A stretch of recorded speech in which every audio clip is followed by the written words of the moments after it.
জয় জগন্নাথ বন্ধুরা, আজকে আমাদের বাড়িতে প্রভু জগন্নাথের প্রসাদ এসেছে।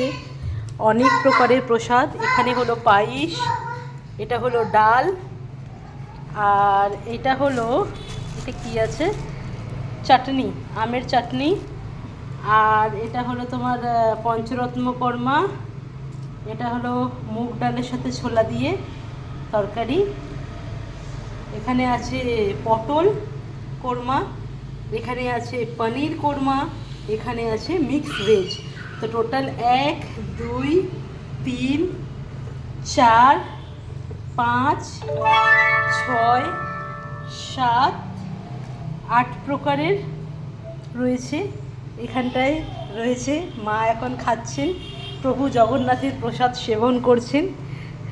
আর এইখানটায় আমার হাজবেন্ডের জন্য বাড়া হয়েছে, মানে রাখা হয়েছে সব। ও এসে প্রভু জগন্নাথের প্রসাদ সেবন করবেন।